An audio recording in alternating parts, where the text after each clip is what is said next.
Hello, everyone.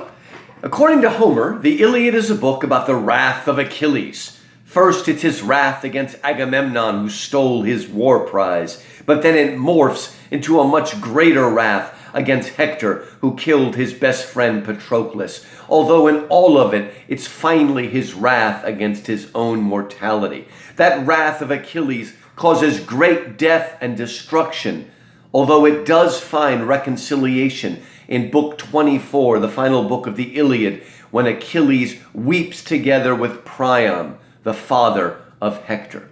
And I love that ending, and it's beautiful, and it shows us how we can reconcile.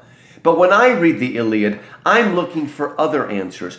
I want to know how to avoid the death and chaos and destruction from beginning at all.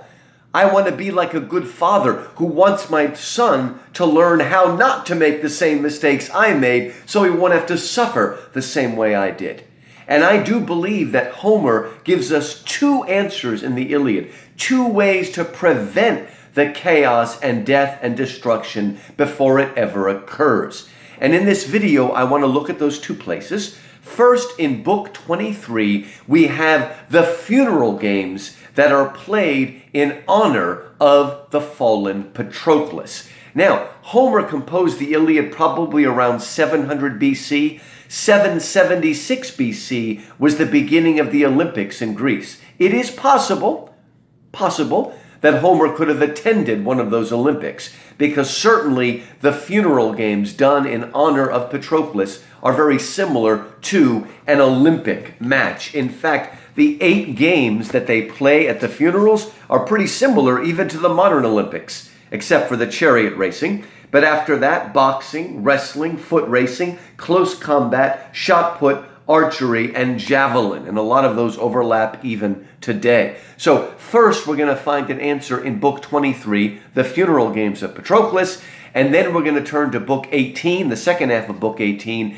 And on the shield of Achilles that Hephaestus makes for Achilles, we will find the ultimate answer of how to prevent the chaos from ever happening. Now, when Book 23 opens, Achilles is still grieving terribly for Patroclus. In fact, his grief is so intense that it's holding back Patroclus from finding rest in the underworld. Patroclus's ghost actually comes to Achilles and says, "Achilles, my friend, you've forgotten me. Let me die, bury me, or really burn my body in peace," so that Achilles' sorrow is holding back Patroclus.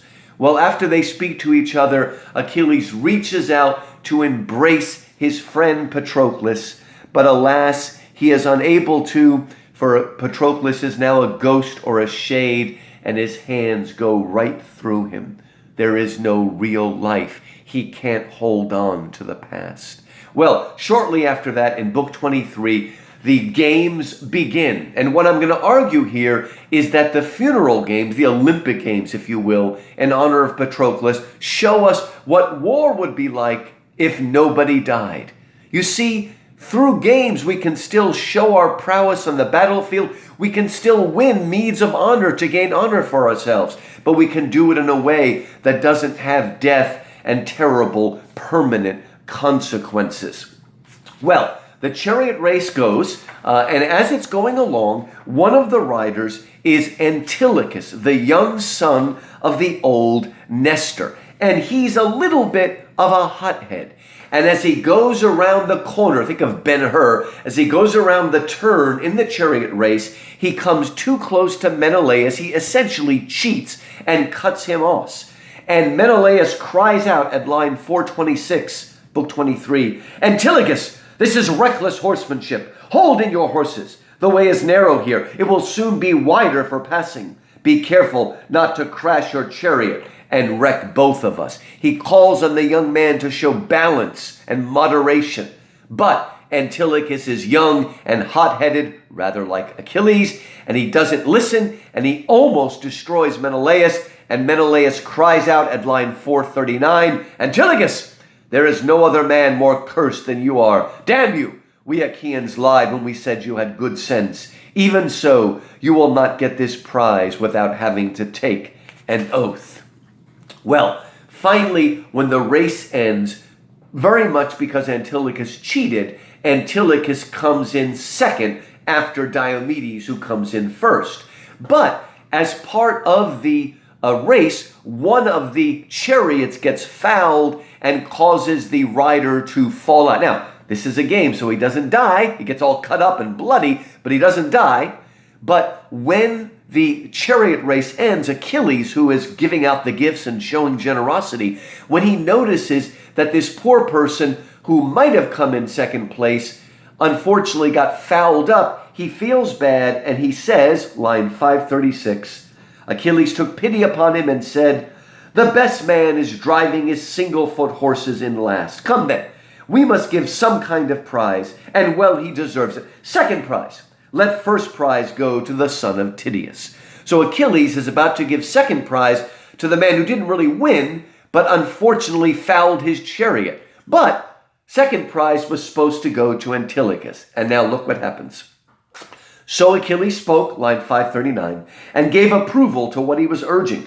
And he would have given him the horse, since all the Achaeans approved, had not Antilicus, son of great-hearted Nestor, stood up to answer Peleid Achilles and argue, "Achilles, I shall be very angry with you if you accomplish what you have said.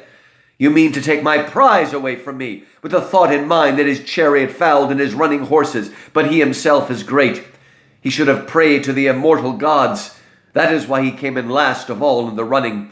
But if you are sorry for him and he is dear to your liking, there is abundant gold in your shelter, and there is bronze there and animals, and there are handmaidens and single-foot horses. You can take from these and give him afterwards a prize still greater than mine, or now at once, and have the Achaeans applaud you. But the mare I will not give up, and the man who wants her must fight me for her with his hands before he can take her." By the way, in case I forgot to say it, I'm reading in the Richmond Lattimore translation. Again, we're in book 23, about line 550.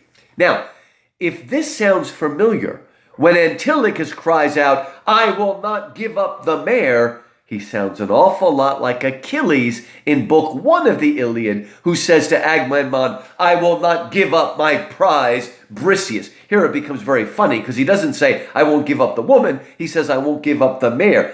There's a little bit of humor here, but also it reminds us that instead of Achilles, we have another young hothead named Antilicus, who might himself cause chaos. Now, I think Achilles recognizes his connection with this young hothead, because it says, following 555, "So Antilicus spoke, but brilliant, swift-footed Achilles, favoring Antilicus, smiled, since he was his beloved companion." Folks, that's the only time in the entire Iliad that Achilles smiles, probably because he notices a fellow hothead. And he says, "Okay, Antilicus, if you would have me bring some other thing out of my dwelling, a special gift for Eumelus, then for your sake I will do it. I will give him that corselet I stripped from Astraeus. It is bronze. I will give that gift to him." Now, when he says that, that makes Antilicus happy, but it makes Menelaus very upset. Line 566. "But now Menelaus, heart full of bitterness, stood up among them in relentless anger against Antilicus, and the herald put the staff into his hand and gave the call for the Argives to be silent. And Menelaus stood forth, a man like a god, and spoke to them, 'Antilicus, you had good sense once. See what you have done. You have defiled my horsemanship, and you have fouled my horses.'" And he goes on and accuses him and says, "You will take an oath before you get that prize, and you will show before the gods your infamy." Now, you see, we have here the embryo of another Iliad.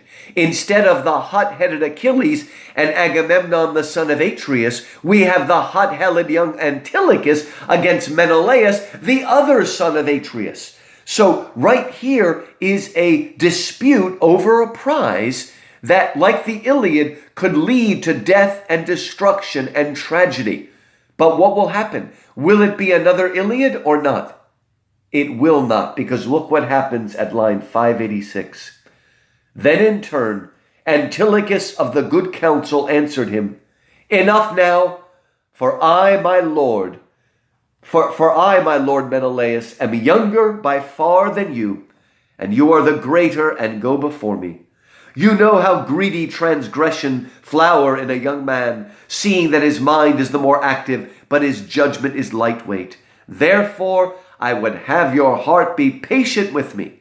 I myself will give you the mare I won, and if there were something still greater you asked for out of my house, I should be still willing at once to give it to you, beloved of Zeus, rather than all my days fall from your favor and be in the wrong before the divinities. And then Homer says, he spoke, the son of Nestor, the great-hearted. For now, in this moment, he truly becomes the son of Nestor, who is the man who counsels Agamemnon and has the most wisdom of all the soldiers on the Greek side. You see, this is what could have happened in Book 1 of the Iliad. If Achilles had recognized the greater age and glory and honor and of Agamemnon and had apologized and sought a peaceful reconciliation, again, none of the death and tragedy and sorrow and bitterness of the Iliad would have occurred in the first place. Yes, it's great that we have that reconciliation when Achilles mourns with Priam,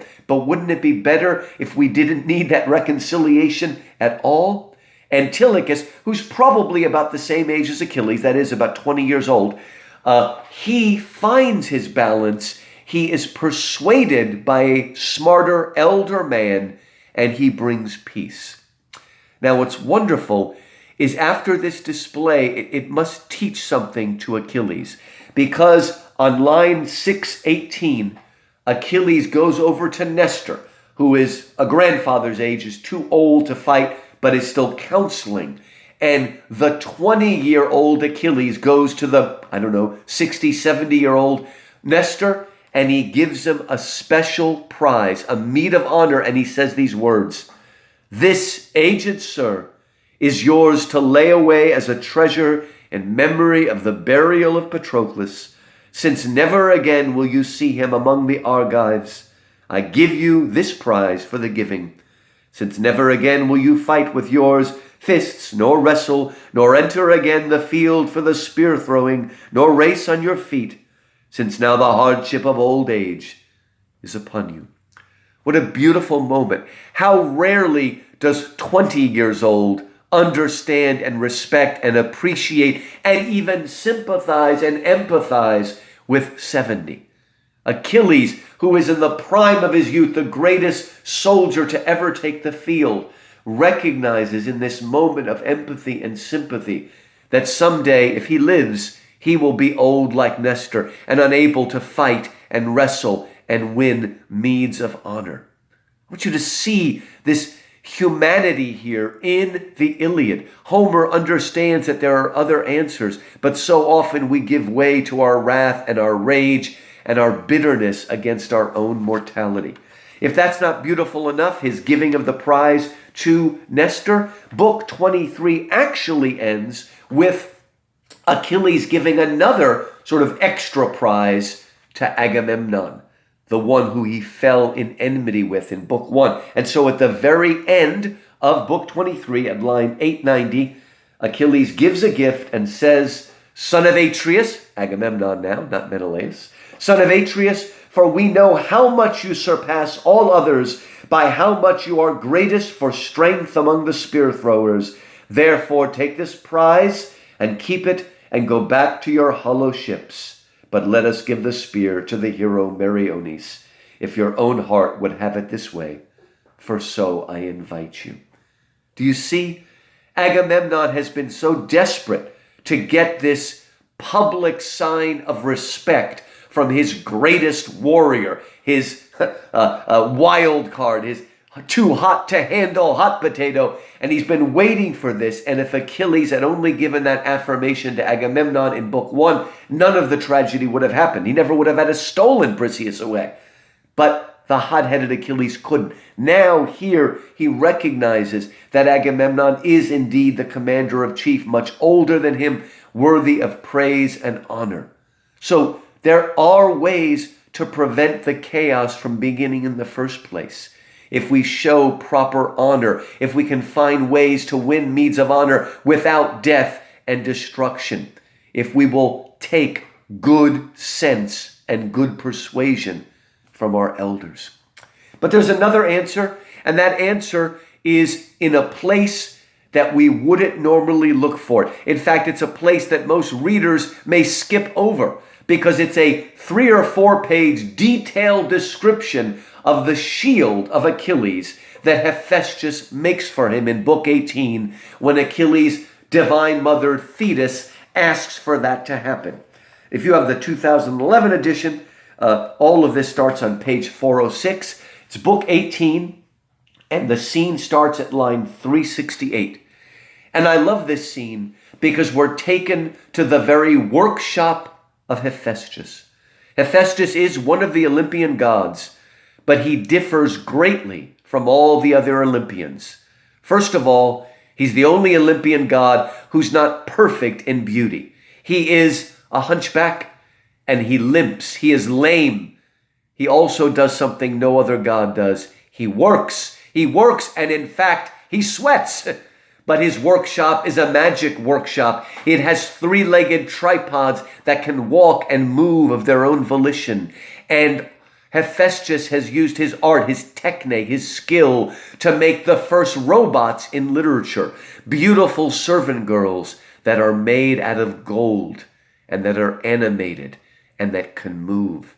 And by taking us to the workshop of Hephaestus, Homer shows us that work too has its dignity, that it can be beautiful and magical, so that while the soldiers are practicing the art or techne or skill of destruction, Hephaestus is practicing the art of creation. I like to think of Hephaestus as the blue-collar god, the god who works. But because he is a god who works, he gives dignity to those who work with their hands. And when our country began, we believed that people who worked with their hands had dignity. We moved away from the aristocratic notions of England. We made it illegal for anyone to bear hereditary titles like baron or duke or prince. None of that. We were going to respect men who work with their hands and not just aristocrats who do not work. But not today. We all want our kids to be middlemen. We don't want them to work with their hands. We want doctors, lawyers, professors, everybody else, but people who work with their hands. But here, Hephaestus gives them dignity and glory. He is, in a sense, the patron god of those who work. Again, the blue-collar god. And I believe that Hephaestus is particularly the patron god of the red shirts. Now, what do I mean by that? In the old Star Trek, right, there are always scenes where Captain Kirk, who's always impulsive, goes down on a planet much too quick without thinking things through and gets his men killed. He will end up saving them in the end, like Odysseus, but he will get first many of them killed. Now, it's a show, so you can't kill off Spock or Kirk or McCoy. You can't kill off the main characters, but there's always going to be one or two unnamed cannon fodder characters in the scene who always seem to be wearing red shirts and get killed off. Well, there are about 250 deaths recorded in the Iliad, probably with the exception of Patroclus and Hector and a few others like Sarpedon. Almost all of those 250 are red shirts. They're no names, except for the fact that Homer gives them names. One of the strange things about the Iliad is that it's full of what I would call bubbles in the text. Homer's going along and he's telling us about a battle scene. And in the battle scene, one of our heroes comes at a red shirt and stabs him. But as the red shirt is about to die, it's as if everything stops and we get a little bubble. It's like we move away from the text, we come around, and then we come back to where we began and we start over again. Some people call that a ring formation. And in that bubble, we are not only given the name of the red shirt, the unique name of the red shirt, his father's name, we are given a little biography, a little resume in which we're told his story. And almost always, that story includes the fact that this red shirt was someone who worked with his hands, a farmer or somebody who worked with metal, a blacksmith like Hephaestus, or a carpenter who works with wood. He's got a family, he's got a wife, sometimes he has children, sometimes he has land, but he is a real person. Nobody just dies. At the moment of their death, everything freezes. And Homer gives us their story. He gives us their dignity. For this is the most pro-war book ever written, but it's also the most anti-war book ever written because it shows the casualties of war. We see the old men, we see the women who will become widows, who will become mothers who lost their sons and sisters who lost their brothers. And we even hear Briseis' lament after Patroclus dies. We hear Helen lament after Hector dies at the very end of this book. So the casualties of war are given a voice and given their dignity. And I would argue that Hephaestus, the blue-collar god, the god who works, the god who sweats, is the one who watches over and gives them dignity. Now, he builds a full set of armor for Achilles, including a spear, but Homer spends the most time describing the huge shield, the defensive weapon. And on that shield, he depicts, this is line 490, page 409, line 490, it says, on this shield, which is huge, basically the whole world, the whole universe is on the shield. In fact, the constellations and stars, the moon, the sun, all of it is on the shield because the shield is the world itself, an image, an idol, an icon of the world. And at the center of the shield are two cities. On it, he, Hephaestus, wrought in all their beauty 2 cities of mortal men. And there were marriages in one and festivals. They were leading the brides along the city from their maiden chambers under the flaring of torches, and the loud bride song was arising. The young men followed the circles of the dance, and among them the flutes and lyres kept up their clamor, as in the meantime the women, standing each at the door of her court, admired them. This is the first city. It is a city where life is going on, the rituals of life, marriages, not baptism, but things like that, newborn birth, all of the great festivals that give life meaning and joy. But in the midst of that festival, engraved there on City 1 at the center of the shield, it says, the people were assembled in the marketplace when a quarrel had arisen. And 2 men were disputing over the blood price for a man who had been killed. One man promised full restitution in a public statement, but the other refused and would accept nothing. So a fight has broken out. Not that different from the beginning, book 1 of the Iliad, the fight between Agamemnon and Achilles. Here it's not a fight over a war prize, but it's a fight over a blood price. And this fight, this war, could easily lead to another Iliad.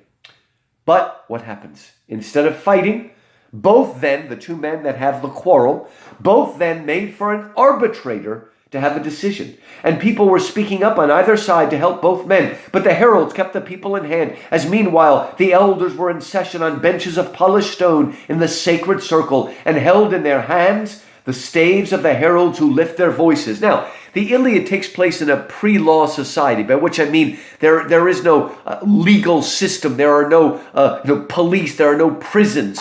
But that doesn't mean there's no law and order of any kind. Every village, every tribe would have its elders, right? The people who have the wisdom of age and experience, and they would often sit in their sacred circle and judge, just like tribal groups in parts of Africa today or parts of Australia, like the Native American Indians in America. They would have their sacred circle where the elders would give their judgment. But of course, it doesn't work unless people respect the elders and listen to them. Now watch what happens. The 2 men in the dispute rushed before these, the judges, and took turns speaking their cases. And between them lay on the ground 2 talents of gold to be given to that judge who in this case spoke the straightest opinion. Now, unfortunately, throughout history, people have often offered gold to judges, but that gold was offered as a bribe to turn aside the path of justice, but not here. Here, that gold is given to the judge who will give the straightest and justest pronouncement. And therefore, the gold is a meed of honor. Just like the soldiers are given war prizes to show forth their honor and prowess on the battlefield, so here in City 1, the city of justice that we should follow, Good judgment is so highly regarded that it is given meeds of honor. That's the first city. But look at the second.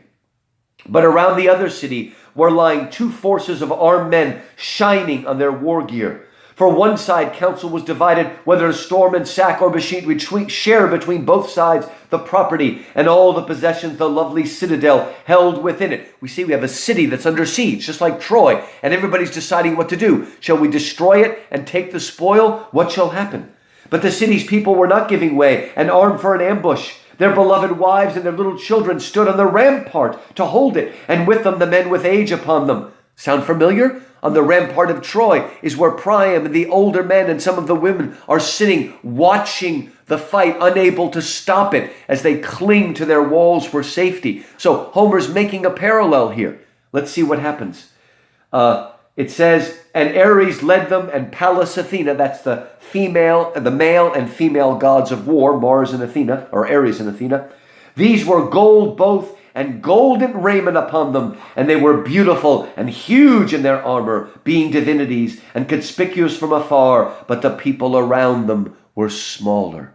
Folks, this may sound facetious, but I believe the most important job in the military are the people who make the outfits or uniforms for the soldiers. Why do I say that? If you think about uniforms for the Army, the Navy, the Air Force, for things like that, you ever notice that military uniforms are beautiful and yet manly at the same time?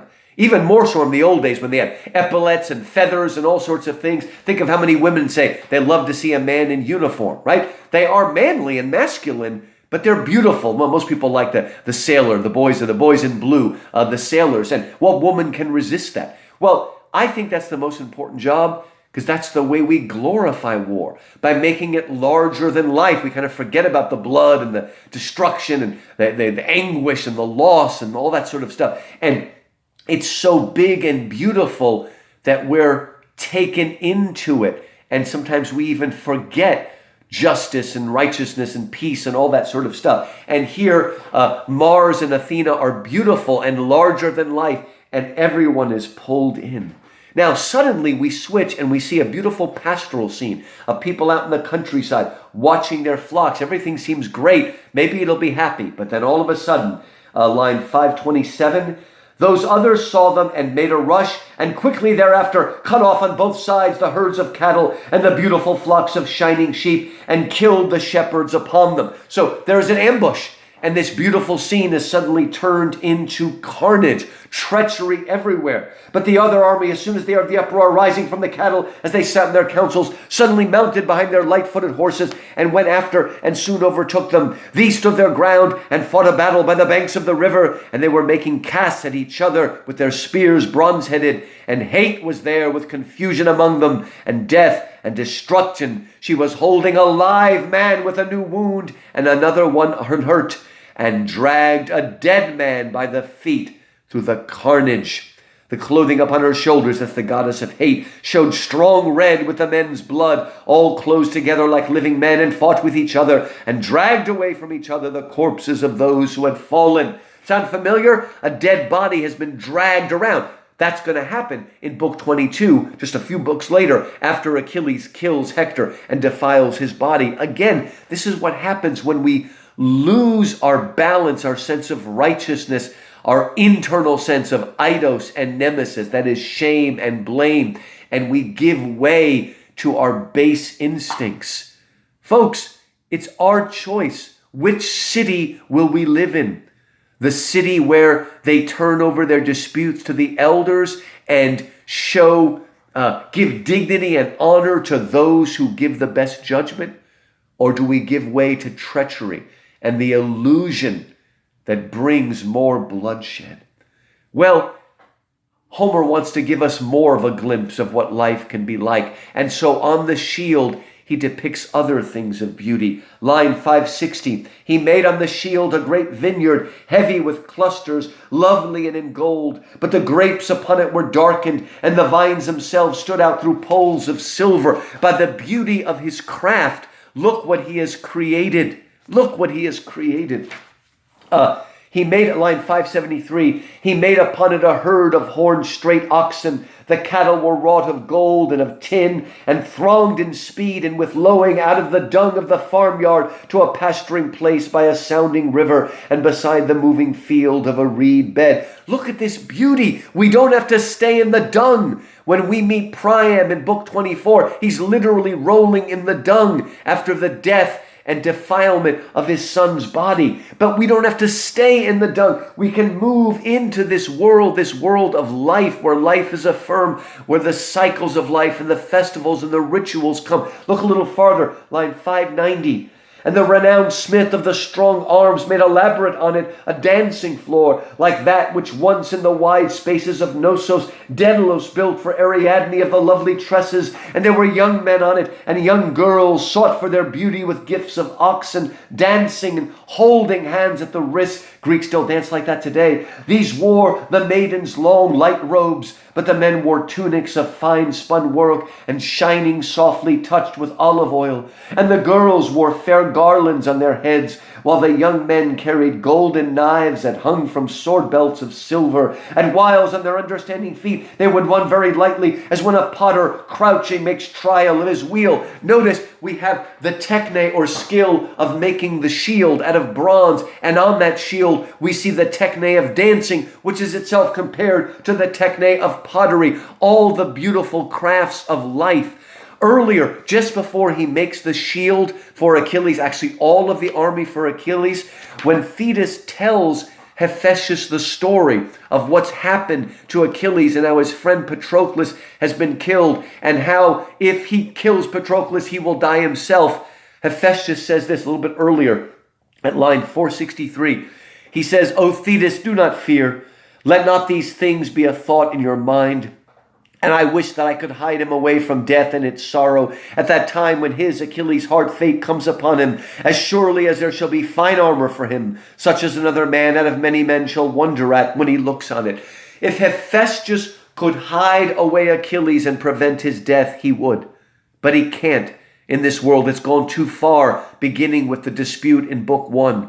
So what will Hephaestus do? He can't save Achilles, but he can use his techne, his art of creativity, to make sure Achilles looks damn good when he dies. And that may not be much, but that's something. He will bring beauty.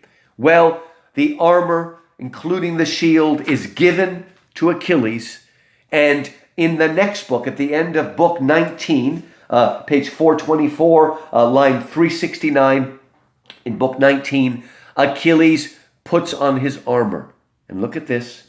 First, he, Achilles, placed along his legs the fair greaves linked with silver fastenings to hold the greaves at the ankles. Afterwards, he girt on about his chest the corslet, and across his shoulders slung the sword with the nails of silver, a bronze sword. So we see him accoutring himself for battle. And if that sounds familiar, it sounds just like Goliath putting on his armor in, I guess it would be 1 Samuel, the story of David and Goliath. And by the way, it's very possible that Homer's Mycenaeans may have become the Philistines. So there may actually be a real link here. But in any case, Achilles puts on his armor, and the last thing he does is take up the great shield. And look at what the shield is described as in this epic simile. Continuing on at line 373, "And Achilles caught up the great shield, huge and heavy next, and from it the light glimmered far as from the moon. And as when from across water a light shines to mariners from a blazing fire, when the fire is burning high in the mountains in a desolate steading, as the mariners are carried unwilling by storm winds over the fish-swarming sea, far away from their loved ones, so the light from the fair elaborate shield of Achilles shot into the high air." Do you understand the simile? Achilles' shield is being compared to a lighthouse. The lighthouse that stands on a high mountain and beckons to sailors in storm-tossed seas and offers them the light that will guide them home. That's what Achilles offers us.